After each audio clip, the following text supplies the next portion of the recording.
Good afternoon, everyone. Settle down, my peeps. Okay.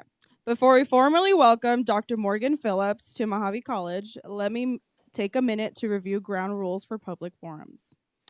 We have asked the candidate to provide a brief structured talk of 10 minutes. We have 3 general questions that have been prepared to facilitate the session. I will ask a question and allow the candidate to respond. When you enter the room, you received a note card. Please write your questions on the note card, and the forum liaisons will come around to collect them throughout the session. 5 minutes before the end of the session, we will ask the candidate to provide brief closing remarks. Feedback survey link has been sent to you. These survey results will be delivered to the Board of Governors to be included in their deliberations. We will not accept feedback forms submitted after March 26th, Thursday at noon. Okay. We thank all of you, and let us begin. Our next candidate is Dr. Morgan Phillips, Interim President and CEO, Gateway Technical College, Wisconsin, previously Vice Chancellor of Academic Excellence in Pima Community College, Arizona. It is our pleasure to invite you to provide your 10-minute opening thoughts on the value of community colleges and achieving the mission of Mohave County specifically.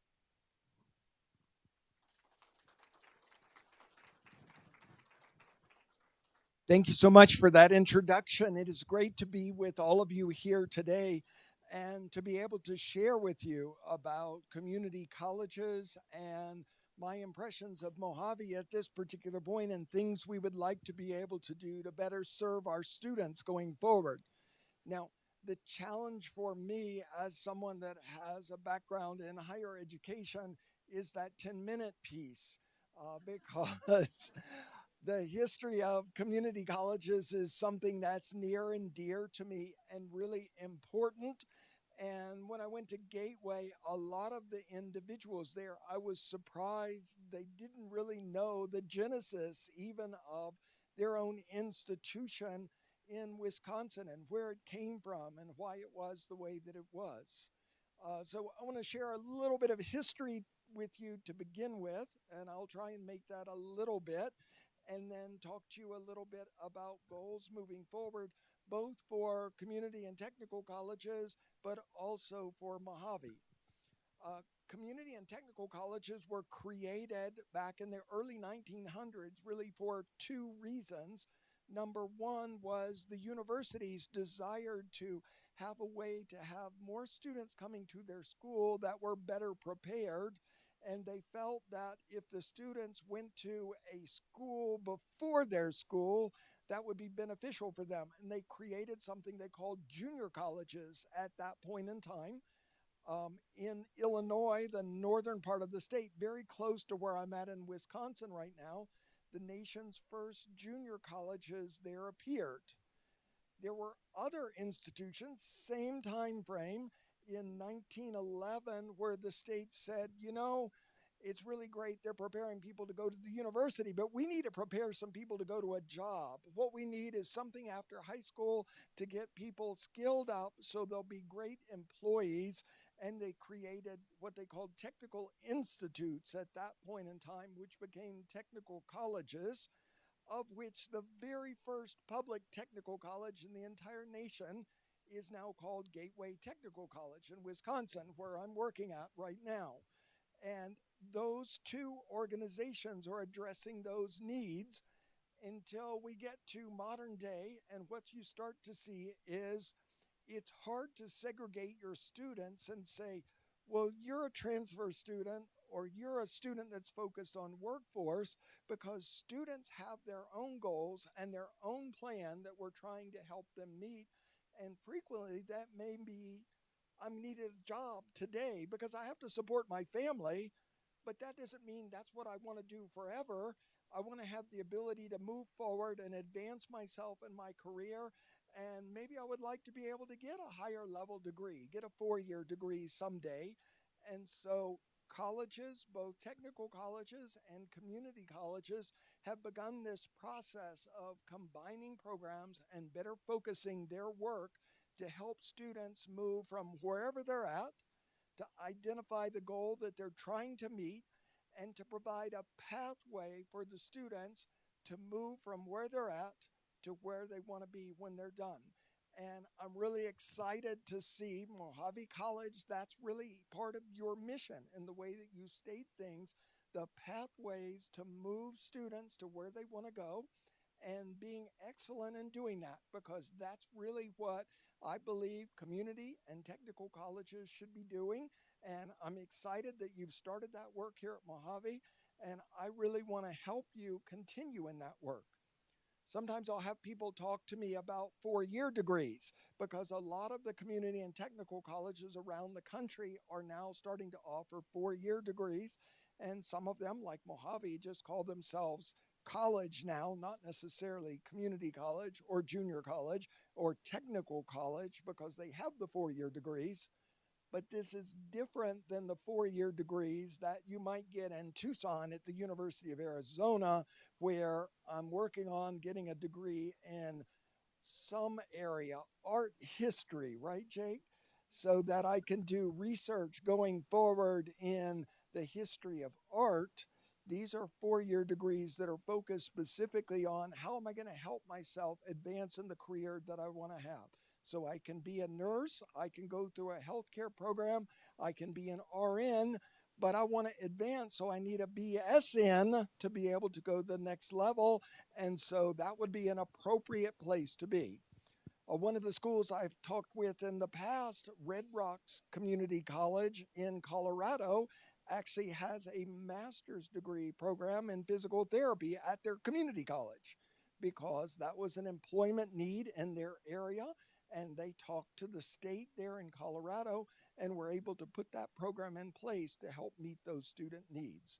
So, student success, moving the students from where they're starting to where they want to go, that's an important piece that I want to work with you on.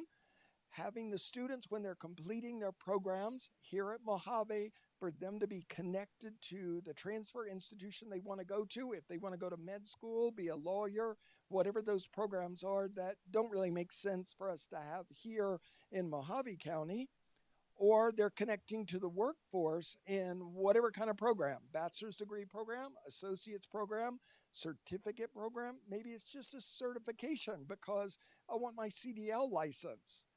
Any of those things can be a success when it's connecting the students to something that's beneficial for them and it's giving them a return on investment. Now, the third thing that I want to mention, and it's something I'm always looking at for any of the institutions I've worked at, is sustainability. So, for your institution, you have funds coming in from the state, you have funds coming in from the federal government, you have local funds because of your taxing district here in Mohave County. All of those funds help support the programs that you have at the college, but they can't support everything that you want to do most of the time. That's just the way governmental funding works. And right now, with a lot of the chaos that's taking place, it's even more challenging to figure out how am I going to support the things I want to support. And so we have to be able to reach out to partners, both locally and nationally, to see if we can find additional funding to support the work that we're doing here in Mohave County. This is an important piece of what we're doing. It's something that the president and the CEO of your institution needs to lead in, but it's not something that your president and CEO can do on their own.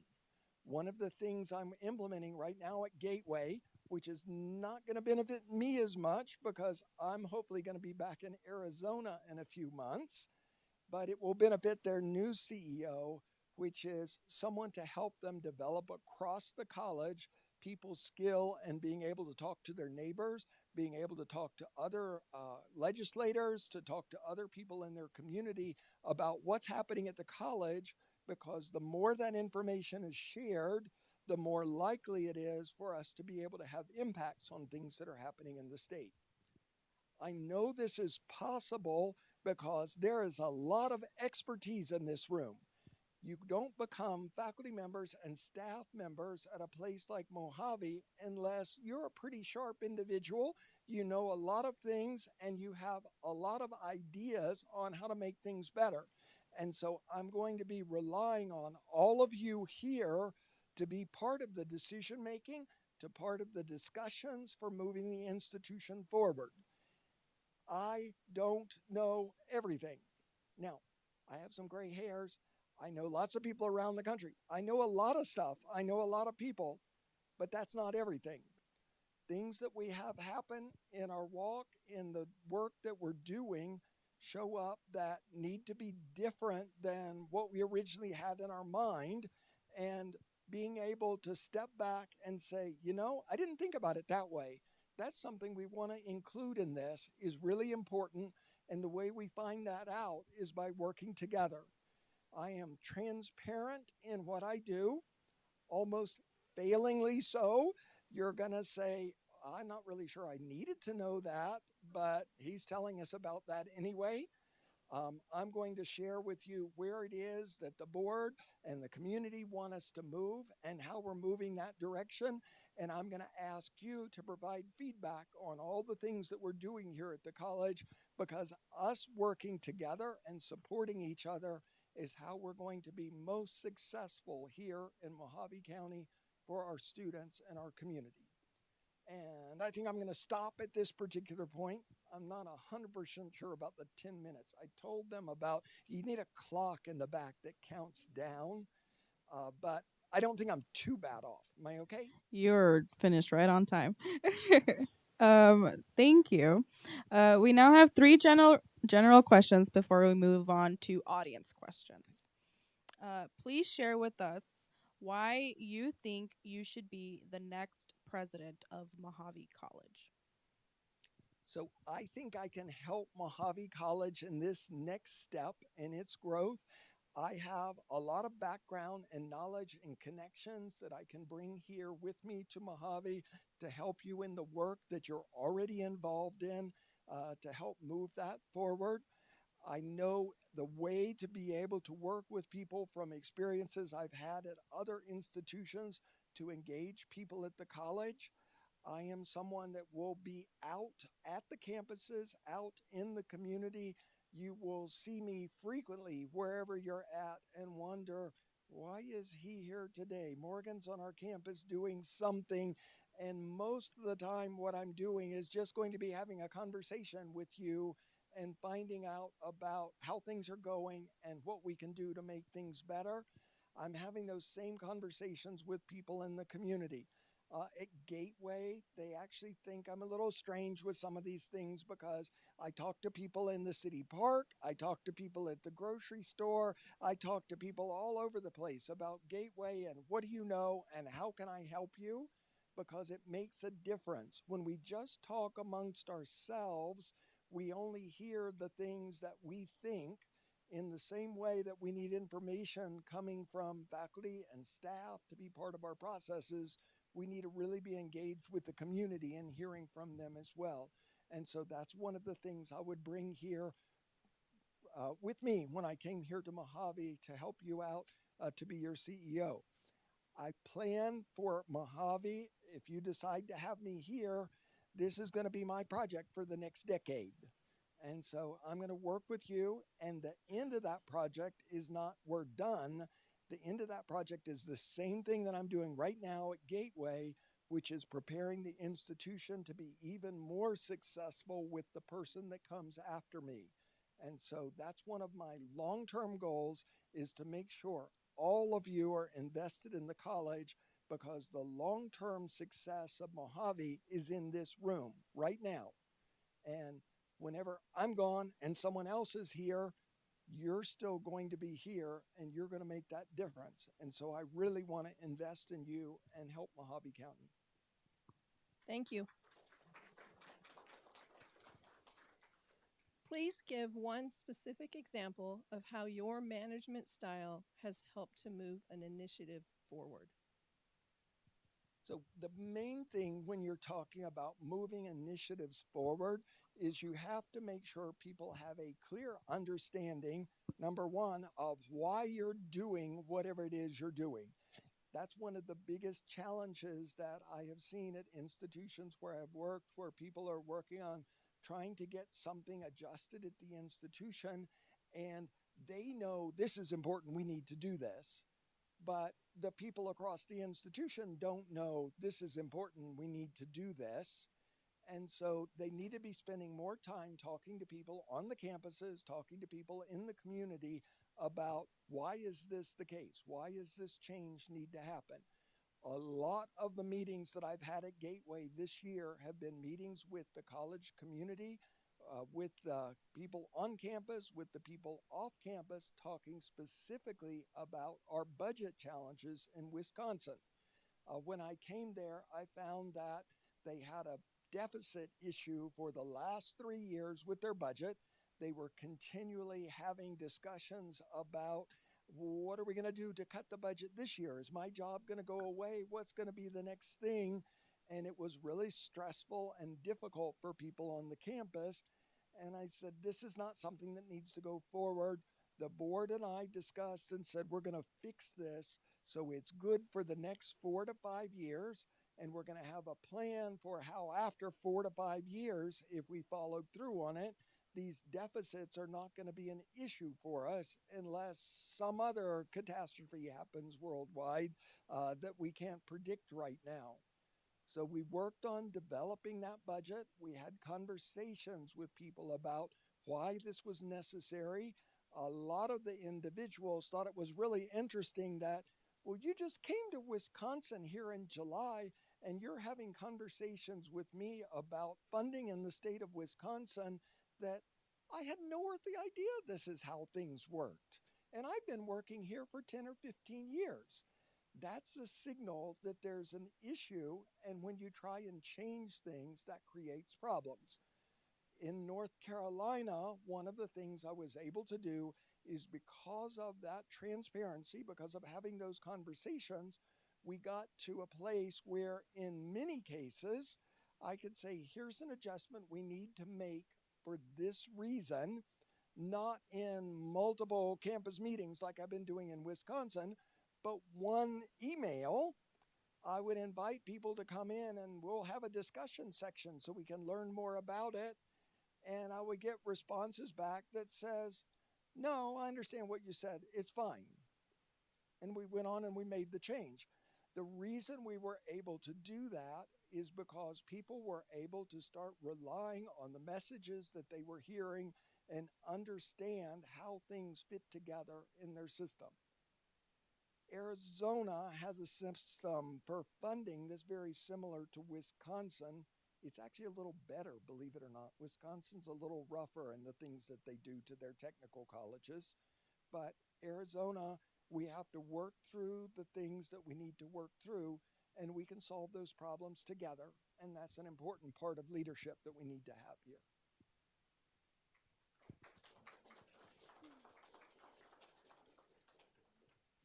Okay, third question before we go to audience questions. Please describe your financial management experience. Okay, I think I leaked into question 3 a little bit with that. So, at each one of the institutions where I have been, one of the things that's been very important is to figure out at this institution how do the finances actually work? How do you get revenue into the institution? How are your costs structured at the institution? And how are you able to be sustainable going forward? While I was in the Pima district here in Arizona, we had several challenging places that we had to deal with. First off, you might be aware that Pima was zero funded out of the state budget in 2015. So the money that you get from the state normally for your full-time student equivalents, Pima was told you don't get that anymore. And that still has not been fully returned at this particular point. So we had to find a way to work around that. Expenditure limitation has been a challenge for Pima because at the point in time expenditure limitation was created, Pima's board was trying to make it as affordable as possible for all their students. and Pima was one of the most affordable institutions in the entire state. And the way the expenditure limitation formula works, that amount back in 1981, or I don't remember the exact year now, but that amount is carried forward using inflation, and you're responsible for that amount forever. And so Pima basically was in a situation to where forever you have to be the most affordable institution in the entire state. It doesn't matter what kind of programs you have, it doesn't matter whatever you're doing. And the inflation measure that they use for expenditure limitation is not a high number. It's not consumer price index. It's not higher education price index. It's a gross price deflator, which is a small governmental number for inflation that does not increase the value very rapidly. So that created a problem for us at Pima.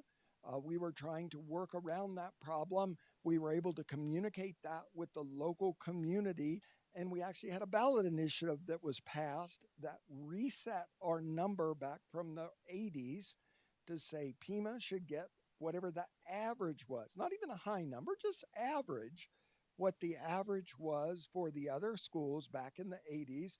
That's then projected to the future, and that's the number that they have for budget for their budget limitation now, expenditure limitation now, and that's really been a big help for the institution for being able to spend their funds. In North Carolina, had similar kind of situations where we had budget cuts, and I had to work with the institution to figure out how to work through those. I've done that also in Wisconsin. That's one of the reasons the board hired me there, was actually my experience in dealing with budget situations. And so that's one thing I'm very familiar with. And especially with this being Arizona and me being at Pima, I've already done a lot of the work related to figuring out how things work here and how we can move forward.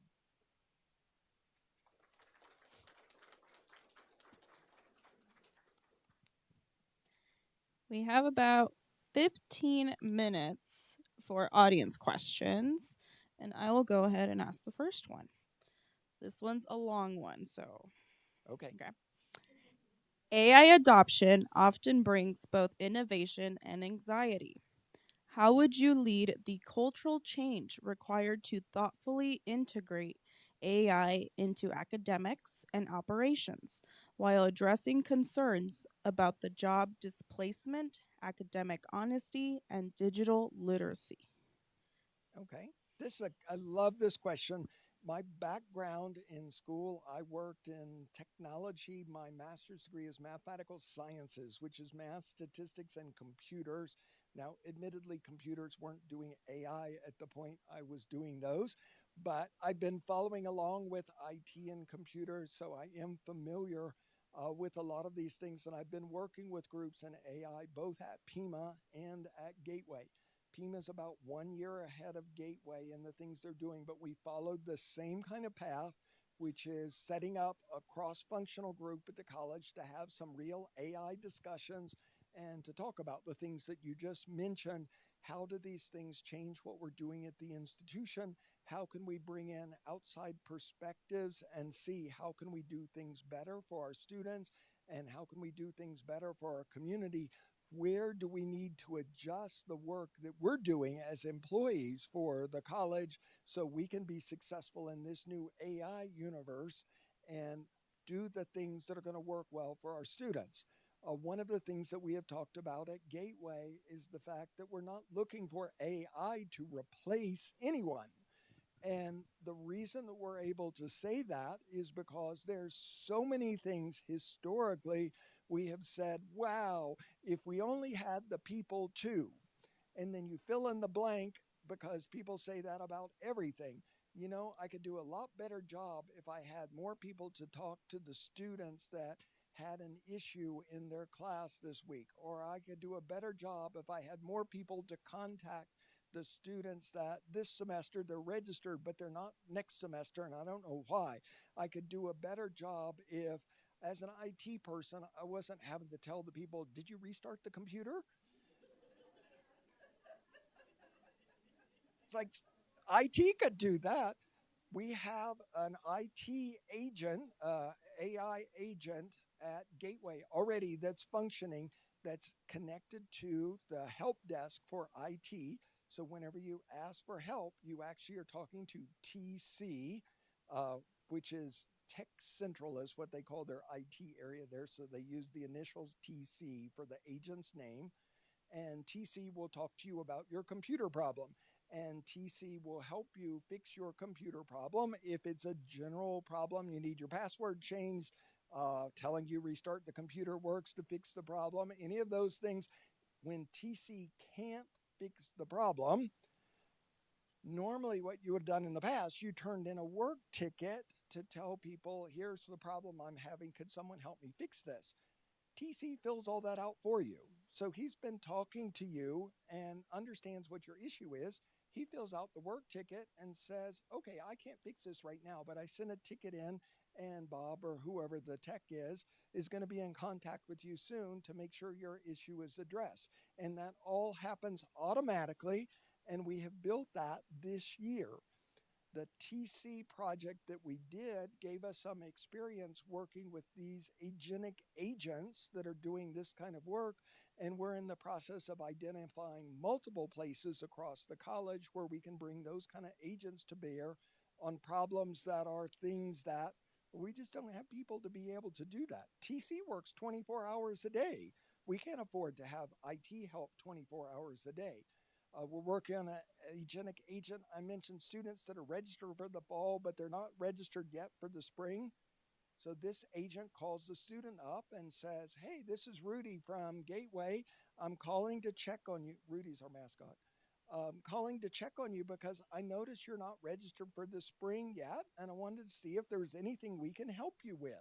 And then depending upon whatever the student responds to Rudy with, then Rudy connects them kind of the same way that we do the ticket in IT to the appropriate help person, to financial aid or to an advisor or to a program person. And that's something that we wish we had enough people to sit around and call students and ask them about that question and get them connected to help. But AI is able to help us address that. We're doing other things in the institution like policy interpretation. An agentic agent, we're able to connect to all of our policy documents.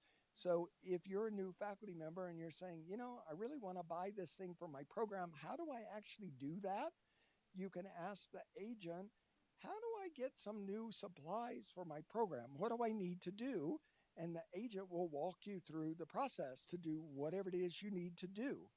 Now, that's not something someone does now. You wander around the campus until you find someone that's nice and answers your question, but it makes it to where you can get the information you need to get in a much quicker way.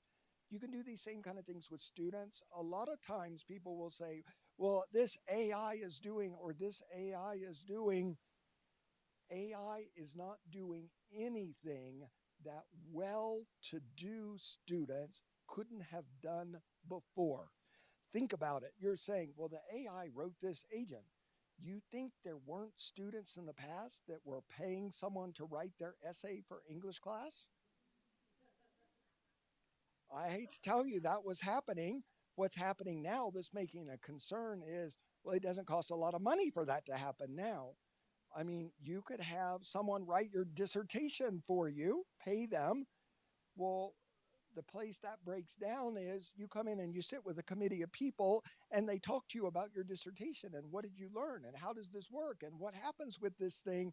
And if someone wrote that for you, you probably are going to have a problem right then. That's the kind of thing we have to be thinking about when we're working with our students is, are we doing something that can just be replaced by some kind of rote process? Or are we actually requiring critical thinking and conversation and relationships with our students? And that's what we really want to build. The employers can hire someone that's never been to Mohave and say, I need you to do A and B and C. Follow these steps. Well, as a matter of fact, they probably won't hire them now. They'll probably put AI in now to do that.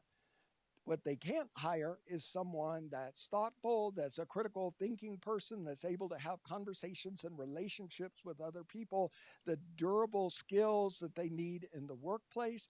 That's the magic stuff that Mojave provides for the students that's really going to benefit them going forward.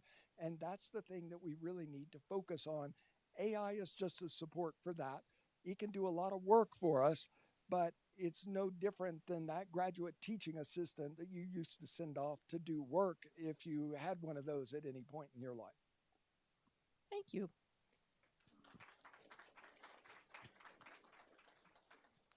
As Mohave College continues to grow across multiple campuses, how would you intentionally cultivate a culture of clear communication, strong support for faculty and staff, and trust across the institution? So, one of the things I was just talking about is relationships and durable skills when people go into the workforce and the employers are saying, we really wish we had that.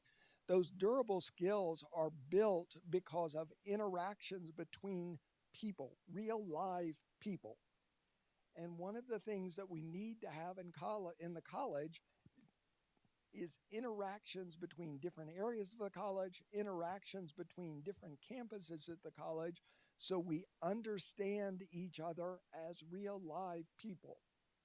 When you see someone in a Zoom meeting that you've never seen that person before, you've never had any actual relationship with that person before, you've never spent time personally with that person is no different than a character in a video game. That's one of the things you see with your students right now, and you wonder, it's like, well, I don't understand. Why do they think that's okay to do? It's because if you're just teaching them online and you're just an online character on their screen, they don't think anything about they're doing with you anything different than if they were doing it in a video game. Across our campuses, if the only time we're seeing each other is in Zoom meetings, then we're going to have those same kind of issues going forward. We have to spend some time with each other, and that means me being out at all the campuses and locations, spending time with you, but it also means times where people are moving across the college and having time with each other and spending time with each other. And that could be short term kinds of things, that could be long term kinds of things, but anytime you see someone, you should see the kind of thing that I've seen today as I walked around with Renee, which is in the back of the room now. But people said, "Hey, there's Renee. Hi, it's so great to see you," because they know who she is. They've interacted with her in the past, which means when she calls them on the phone or when she's in a Zoom meeting with them, she's a real life person. And that's what we need to have is we need to have that kind of relationship to support each other across the campuses. We can do fun things. We can do events where we're together and we're enjoying a picnic or we're doing some kind of competition in athletics or all kinds of things we can do to get to know each other. But really building those relationships is the key because that's going to help us in all these electronic interactions later.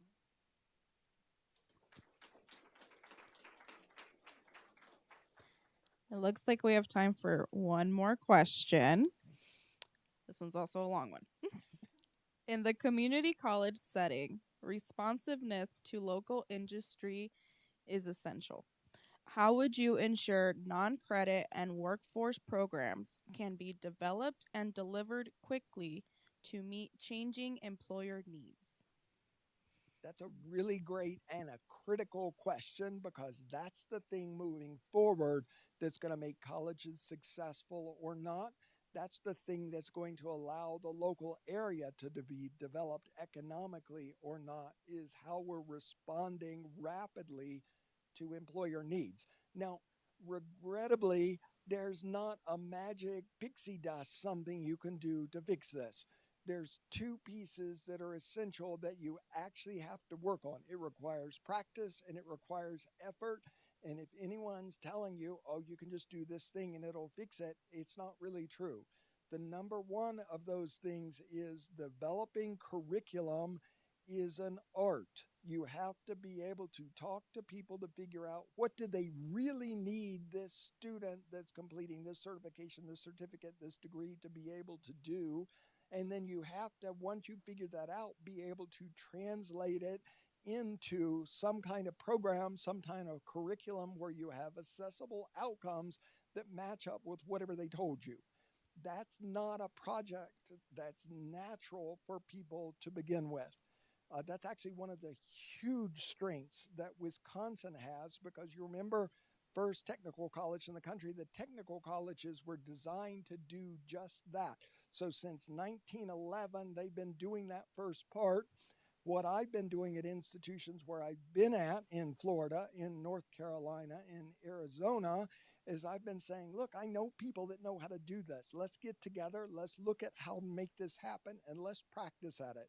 We had a Wisconsin designed mathematics curriculum at the school where I was a math faculty at Valencia College in Florida, where each student, you could tell them, when you're done with college algebra, here's the things you're going to be able to do, and here's how they're going to be assessed. And so there were all outcomes and they were assessments that were clear for the students. And you knew each day when you went into the class, which thing am I working on? We're working on outcome number 4 today. And so they were able to go through. In my college algebra classes, the pass rate, which, let me reframe, the DFW rate, because I think that's what I heard from someone here, the DFW rate in my classes was about 15%. So if you think about college level mathematics, college algebra beginning course, that's a pretty good number. But where that number came from was in the class, the students knew exactly what we needed to do to be successful, and the students supported each other in learning that material. So that's number one. You have to be able to develop that curriculum, and you need to be able to do it rapidly. The second piece is for the employers, they have to see proof of concept. So you have to get someone that you can design a curriculum for and you're successful. And then you get to them to go out and tell other people, hey, guess what Mohave did for me? And then those people, you can do curriculum for them, and then they go and tell someone else.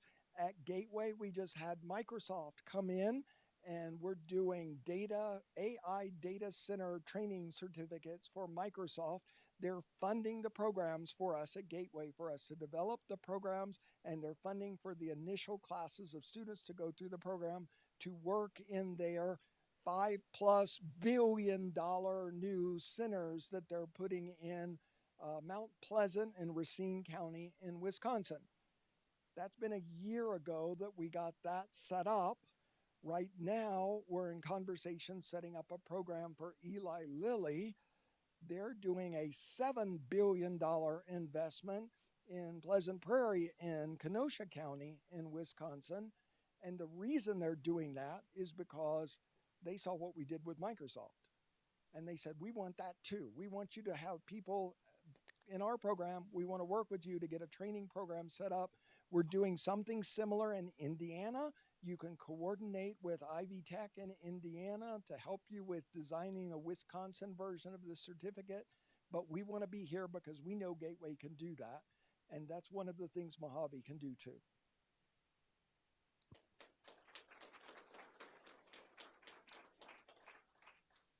We have 5 minutes remaining before the student session for Dr. Morgan Phillips' closing remarks. Again, I want to say thank you so much for having me here with you in Kingman. It is such a great opportunity to talk to you here in Mohave County. Mohave County is a great place. I love Arizona. I love Mohave County. I really like the structure of being in a rural place with these different campuses that can focus on the needs of the communities where their campuses are located, that they can coordinate their work across the different campuses to support our students, that we can make adjustments to align with what the workforce needs are in each one of those areas. To me, this is an ideal setup to be able to do a lot of the great work like we've been doing in the past at Pima, like they've been doing at Gateway, to help economically develop the area. It's not something that you can do on your own, but it's something certainly that working with the economic development arm for this part of Arizona, that we can work on moving forward. And there's a lot of potential here. as the area continues to develop, as the corridor between Vegas and Phoenix continues to expand, all of these things are going to be places where the college is going to be able to be more and more productive, doing things going forward, and really being able to influence and help happen all of the development that's in the area. I was just mentioning Renee as we were driving back. I have flashbacks of when I used to come through this area when I was a little kid, um, a few years ago. That was before there was an I-40, and so you actually had to like drive through Peach Springs if you were coming to Kingman from the east side of the canyon, because that's where the main road was, and what the offices and the buildings and things look like in Kingman. And just now looking at, wow, how different it is from way back then. And if you think about how much has changed from then till now, change is accelerating. So the amount of difference that you see over the last 50 years, that's probably going to be a change of the next 10 to 15 years now going forward. And that's a really big deal. And I really would love to be able to be here to support you in that work. Thank you so much. Thank you for visiting with us. That concludes Dr. Phillips's presentation. For all my employee friends, if you guys can